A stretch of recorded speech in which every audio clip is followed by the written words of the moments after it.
Good morning, everyone. Archbishop Richard Gagnon here. This is our Friday morning report. We haven't had a report for a while due to changes in the Archdiocese of Winnipeg, but it's good to speak with you again. Thank you very much for joining us. This is for today, Friday, January 24th. And so we're going to talk a little bit about the changes in the Archdiocese, which are coming up very soon. I've invited our communications officer, Janelle Lafantaisie, to join me this morning, just kind of a back and forth conversation about that. Nothing has been prepared very much. We'll simply talk freely with one another here.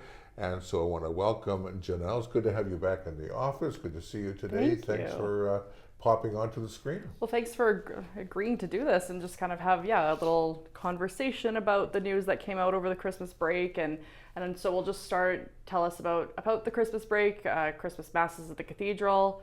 We had the opening mass for the year of Jubilee, and you were on the bishops' retreat for the bishops of Western Canada early January. Yep. So let's just tell us how all that was for you. Yeah, okay. Well, first of all, I've been doing most of the liturgies at the cathedral for the Christmas seasons in the last several years. The same with this year. And I was very pleased to see the numbers of people that turn out at the cathedral. You know that many people that go there don't live near the cathedral, but they show up, and there's good sized congregation. And so the masses for Christmas Day, including Christmas Eve, and also for New Year's Day as well.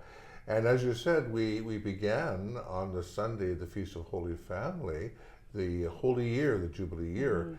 Pilgrims of Hope, it's called, of course, and so we're going to see how that develops throughout this year.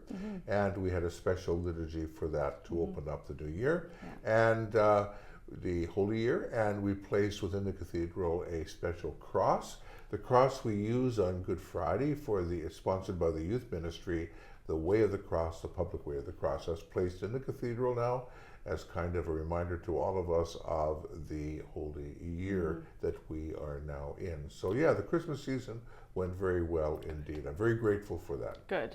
And retreat went well? Yes, our retreat went well as well. We had as our preacher this year, Janelle, we had Archbishop Terence Pendergast, who is the Bishop Emeritus, the Archbishop Emeritus of Ottawa. He is a Jesuit, and he gave the bishops' retreat this year.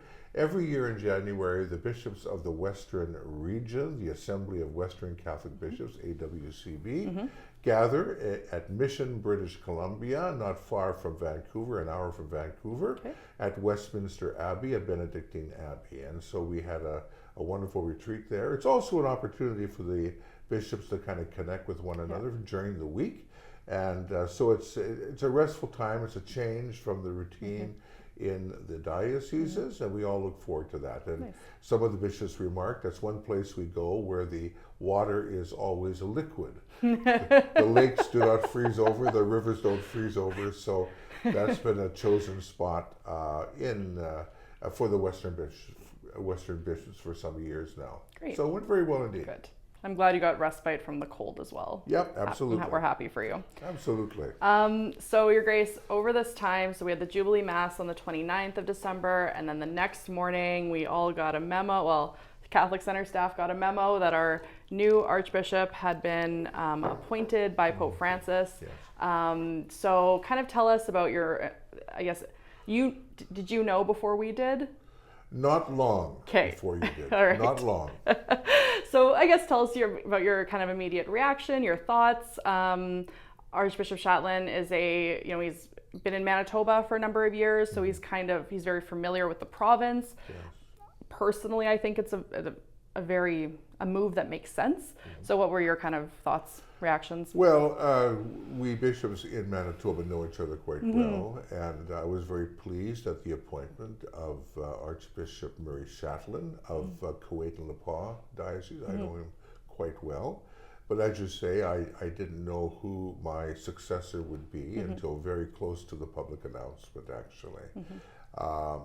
And because, first of all, bishops have to tender their resignation at the age of 75. And then what happens after that can be a variety of things. We'll talk about that in a moment, actually. But I look upon it as an opportunity for the Archdiocese of Winnipeg to bring in someone new, someone younger at this time, and someone who knows the province. This is his third diocese as a bishop. He was bishop in Mackenzie Fort Smith in the Northwest Territories for a number of years, and then he moved to Kuwait-Lepas and now Winnipeg. And so most of his time as a bishop has been spent in rural areas, obviously, a lot of work with the indigenous people, small communities, and so on. And originally he is from Saskatoon. He was a priest in the Diocese of Saskatoon originally. So I was pleased. I know him well. He knows Manitoba very well. Winnipeg is getting used to. He doesn't really know the parishes here, so that'll be kind of exciting for him and for the parishes to have somebody new as bishop come in. And I know that he will be well supported by the people in the Archdiocese of Winnipeg in the same way that I was well supported, and I'm always appreciative of that beautiful chance that I had here to serve. We are too. Thank you. So let's go back to that. So you had told us before, you had told the staff before Christmas that Pope Francis had accepted your resignation. So maybe let's move back a bit. So for people to know, at 75, a bishop writes a letter of, did you write a letter of resignation to the Pope? Is that at that time? I have to in Canon Law. In Canon Law, okay. Yes. So in Canon Law, at 75, all bishops write this letter of resignation, and then it's from there in the hands of the Pope to, I guess, discern and decide who your successor would be. And like you said, the timeline is kind of up in the air because you are now 77. Is that correct? Yes, I am. Yes. Apparently. 76. I'll be 77 this coming June. Oh, I'm sorry. I'm sorry. That's my mistake. So they're only numbers. Well, 76 and a half.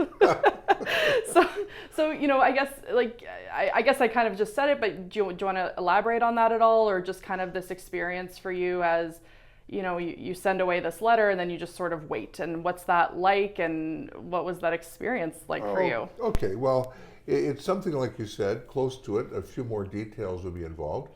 Canon Law says specifically that bishops have to tender their resignation on their 75th birthday, right? Which I did a year and a half ago or so, right? And so that was sent to the Holy Father through the Papal Nuncio in Canada. Okay. That's how that works, right? And I got a reply shortly after that my letter had been received by the Holy Father. Okay. In a sense, he accepted that I sent in the resignation. And so what happens following that is that the whole question would be, all right, who will the successor be? And so a process is started in Canada that is headed by the Papal Nuncio, a consultation from coast to coast in Canada, among bishops, among priests, among various people in Canada, and looking for a successor. I know nothing about that. Okay. I was asked my opinion about the Archdiocese of Winnipeg. I suggested a couple possible names and so on. That's my duty to do that, but that's only part of the picture, part of the information. And so I knew that I would be retiring at some point. It wasn't assured, absolutely, because the Holy Father could always sort of say, okay, I accept your resignation, but I'm going to ask you to stay on a bit longer, right? Okay. So I waited patiently for a year and a half. It didn't affect my ministry whatsoever. No.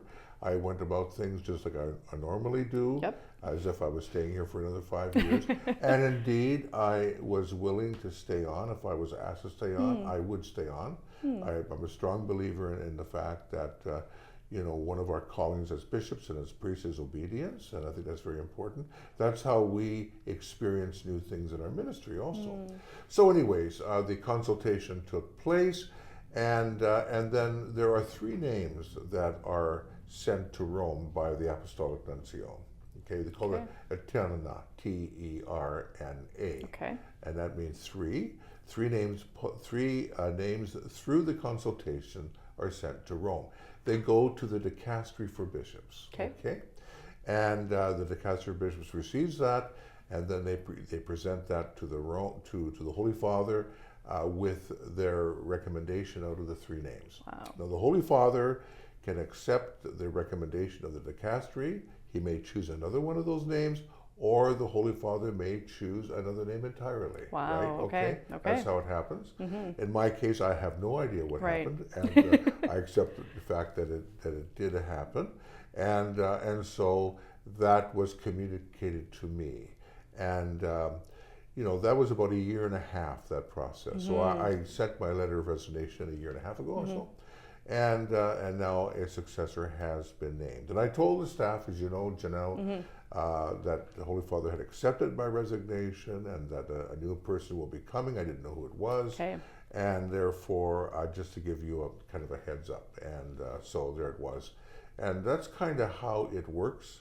That's neat. Now, I think, another question was, is it the same way in the entire world? It more or less is. Okay. That's a process. Well, if it's Canon Law and, okay. Exactly. That's interesting. Yeah. That's interesting. And the reason we're having this conversation is because over the last couple of years, I've told you this, I've had people ask me, is it true the Archbishop's retiring? And we know that there's this Canon Law at 75 and you turn 75. So yes, in theory, you are retiring, but there's more details behind it. And 11 years ago, when you were installed, we didn't have this social media medium to sort of talk about it and explain it. Different world. And it's very interesting. And so that's why we're kind of doing having this conversation today. So my next question, do you have plans for retirement? Do you have Well, anything, as much as you want to share with us? Yeah, well, it was a choice between staying here in Manitoba, which I thoroughly enjoyed. It was a very strong possibility. But I also have 3 siblings still living, and they have their families and nephews and nieces and so on. And I, over the last 42 years as a priest and a bishop, I haven't seen them a lot. Yeah. Occasionally go back and say hello for a couple of days. So I thought this would be an opportunity, as long as I have good health, to move back to British Columbia. Okay. And my siblings live in what is called the Fraser Valley, which is an hour or so from 1 hour from Vancouver. And they live in very different parts of it. Okay. And so I decided that I would settle in an area called Abbotsford, and which is only like 10 minutes from Westminster Abbey, where the retreat is every Great. year, which enables me actually to attend the Bishop's Retreat every year. Great. And to reconnect with the bishops I know and new bishops that are appointed as well. That's so neat. that's my plans in terms of where I plan to live. Great. Yeah. And then, you mentioned you're giving a retreat for the Archdiocese of Kuwait and Lapas. Does that kind of work? I don't see you resting very much. Yes. Well, no, I expect to be busy, but obviously the big difference in my life will be that I will not have the responsibility of a diocese anymore, but I can focus entirely on pastoral matters. Great. And I'm open to that kind of thing, and that's beginning to happen already. Great. Even before I officially retire. As I said, I'm giving a retreat to the clergy of Kuwait and Lapas in March. Okay. I'm also giving a retreat to the clergy in Saskatoon in May. Oh, great. I was asked to give a retreat to the major seminarians at Christ the King Seminary in Mission. Okay. And also to give a day of reflection to the clergy of Vancouver on Holy Thursday. So already my calendar is getting a little bit full. But I look forward to that challenge. Yeah. So that my ministry will be in that way, helping out in various parishes in different places, not necessarily Vancouver only, but giving talks and retreats. And so I've always enjoyed that kind of work. That's good. And that'll be nice for you to get back to in a more full way, right? That's good. Can you reflect a little bit? This is something I added in. The past 11 years, like, does it feel like 11 years? Does it feel like more, feel like less? Like, just kind of this journey. We went through a pandemic together over your time here, which really affected our ministries. That's how the Friday Report came to be. Like, just any comments on just this past time and just, the changes maybe you've seen and things like that? I think you'll find in general with priests and with bishops that time goes very fast. You know, the weeks just rip by. So 11 years does not seem like 11 years, actually. So time goes by very quickly. But my 11 years here have been quite wonderful. Many challenges and a lot of variety. And I've really appreciated this posting to Winnipeg very much so. Like I say, the pandemic affected all of us, and so that changed the way we do church. Yeah. The fact that we're doing this together on a video is one of the things that comes from the pandemic experience, Yep. right? I also had the great privilege of being on the executive of the CCCB as vice president and then president, Yeah. and my presidency was a COVID presidency Yes.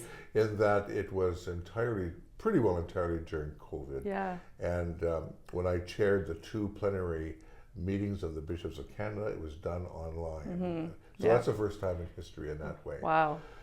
But Winnipeg has a lot of variety to it, great history, wonderful people, and I look back on these 11 years as just a great experience. And in some ways, I still feel I have much more to give, and so if anything, I feel I'm running out of time, so Yeah. I can't do everything I want to do. But time is now here for a new person, a younger person who will bring his own ideas, and all of that helps the parish, the diocese to change in that way. Same with the parish, Janelle. I've always believed that when a new priest comes into a parish, that it brings new life, both for the priest and for the people. You know, That's great. just don't compare the new No, pastor or the new no. bishop with the one who came before. Never. That's a natural thing for people to do. Well, and of course, of course, with any change in parishes, same thing, and anywhere where there's a change, you kind of look back to what was before. So, good advice for sure. You've touched on the impact that the Winnipeg community will leave on you. Yeah. Do you think you'll come back to visit? Oh, I hope so. Good. I certainly hope so. Good. Absolutely. Good. Yeah. Yeah. Yeah. We'd for me, we'd love to see you. Manitoba was totally new because Yeah. like I have family members in every province up to the province of Quebec. I have nobody here in Manitoba. So for me, it was entirely new when I came here, and that was exciting. Yeah. Yeah. Now you have this whole family Yeah. of an archdiocese. That's right. And Yes. I acquired a new family here. Yes. You're absolutely right. I'll share this. We had Archbishop Chatlain in the office this week. Yes, he you came did. for a visit with you. And how's that? How's that like? That must just be nice for you, I It assume. reminded me of my own visit here when Archbishop Weisgerber was retiring, and I was installed on January the 3rd, right, which was 2014, and so I came here in November, Okay. the previous November. He did exactly mostly the same thing. Okay. I came here to the Catholic Center and met the staff and so on. And so with Archbishop Murray, we met most of the staff here, which was great. He talked to all of you, went to each one of the offices and so on. We sat down and discussed how the installation will work on April the 4th at 7:30 in the evening at St. Mary's Cathedral. And then we also went to the retreat house, met Sister Lillian there to sort of acquaint him with that new pastoral ministry in the Archdiocese, the retreat house, St. Charles Retreat House. We also went to St. Paul's College. He had a tour of the college. We went to the cathedral. We met the rector, Father Jeffrey Angelus, and so on. So after the day was finished, his head was pretty full, right? But the whole point is not to remember everything, but simply to meet the players, get a sense of things, and and I had a lot of chances to talk with him about the Archdiocese. So just kind of a get to know, get acquainted type of thing. Yeah, and that's, I think, appreciated for us as well. Yeah. Because again, it's this very big change, and to have it kind of gradually come through is nice as well for everybody, I think. Yeah. All right, Your Grace. Well, that's all for me for this segment. But I thank you, and hopefully we have a couple more Friday reports to give. We will for sure. Good. Okay. Thank you very much, Janelle. I just want to say, too, before you go, Janelle, that I'm appreciative of your work in the office. Thank you. And we developed more fully the Friday reports. And it's funny, the Friday reports, as you know, were a product of the COVID times, right? And at the end of each week, if you might remember, at the end of each week, there was always something coming out from the province of Manitoba about the latest thing, the latest development in COVID. And it just came to me one day, well, why not make a Friday report and call it a Friday report? Because, it's the only way I can really communicate with the people in the Archdiocese. And so that happened quite successfully. And then after that, the feeling was among many people, are you going to continue? Are you going to continue? So it actually became a bit of electronic ministry in a way. Yeah. And it was a good experience for yourself and for the office. And we kind of grew together and on that. And I have no idea how many Friday reports we've done, probably hundreds, I guess. So what's kind of neat in terms of, I don't know, how God works, how things work, is that March would probably be our final one together. Yes. But that also marks 5 years of the Friday Report. Oh, is it really? Like, exactly. Was it in March? Because it was March of 2020 that we started. Very so it's good, kind of meaningful, but it's been, because we did weekly and now we've kind of moved to monthly, but there's been a lot of Friday reports. There's been a lot of Friday reports. We've taken them on the road. We've done different things. It's been creative. It's been good. Absolutely. Yeah. So thank you very much, Janelle. Thank you, Your Grace. God bless you. You as well. Well, I want to thank Janelle for joining me in that conversation, and it's good to have her back from her maternity leave from the Archdiocese, and I'm also grateful for the year that Gloria Nikolic spent in the office that continued the work that Janelle had started here. A couple of up-and-coming events in the Archdiocese. Things continue as normal in a very real sense. This coming Sunday, there's a special Mass at St. Paul's College, and it is the academic awards that are given out after that Mass. It's a celebration of the Feast of St. Paul. The Archbishop of Winnipeg is the Chancellor of St. Paul's College, and as I mentioned with Janelle, Archbishop Murray Chatlain had a great tour of the college. There's a lot going on at that college. It's wonderful to have a Catholic presence on campus. So every year they have the academic awards. It follows the celebration of the Feast of St. Paul, the conversion of St. Paul. Now on the following Sunday, a couple of things are happening in all the parishes of the Archdiocese, and I really want to encourage our pastors to be involved in this, is the initiative from the Vocations Office, which comes from the implementation of our synod, and that's Called by Name Sunday. We've started the formation of vocation committees in parishes, and this coming Sunday is a program in which people are to submit names of possible potential seminarians, and it's all part of this kind of an international program that's been very successful in many parishes and many dioceses. So we need to develop our local vocations in the Archdiocese of Winnipeg, really do. We've got to become more aware of the importance of vocations, and so I commend that work to our pastors to get behind that and to support that, as I know you will, and our people to think about participating in vocations ministry in their parish. Also on Sunday, the first Sunday of February, we have a special event at St. Ignatius Parish. The relics of St. John Brebeuf and Kateri Tekakwitha will be there in the parish. These relics come from Midland, Ontario, the Martyrs' Shrine. As a matter of fact, we had a visit by the two priests from Midlands, Ontario, to the Abbey where the bishops were on retreat, and we had one evening in which the relics were placed in the chapel. We had time for meditation and prayer. And so this is a wonderful event, and I encourage our people in the Archdiocese to look at the website of St. Ignatius Parish. This coming Sunday, I'll celebrate Mass there, and the relics will be there. It's very impressive. It's a very important part of our church history in Canada and also of the history of the country as well. Another couple of things that are happening in the Archdiocese, as confirmations will be scheduled for the spring. We've expanded our confirmation rallies. I encourage all our parishes to be involved in the confirmation rallies. So we have a rally coming up on February the 1st and January 25th and February the 1st, 2 Saturdays. And these confirmation rallies are important. I'm in attendance there. The Office of Catechetics and volunteers, in which we kind of teach our children more about confirmation, to get them enthused about it, to get them to be focused on the confirmations that are happening in the spring.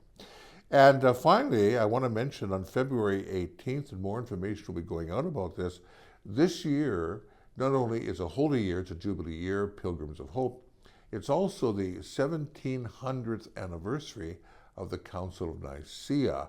And from the Council of Nicaea came the Nicene Creed.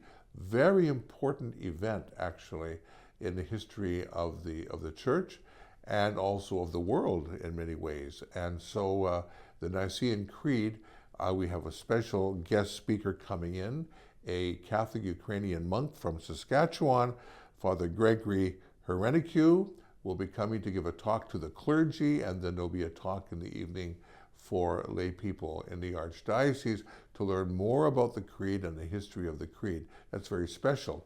And last Sunday I was at an ecumenical gathering for the Week of Prayer for Christian Unity, and the focus was on the Nicene Creed. And so that was wonderful to see that as well. So those are a few things. Thank you very much, dear friends, for joining us today in this Friday report. There'll be a couple more reports before I move on, and Archbishop Murray Chatlain will be coming to the Archdiocese with his own pastoral approach to things. And so thank you very much for joining us, and may God bless you and your families. The Lord be with you. May Almighty God bless and keep you, the Father, the Son, and the Holy Spirit.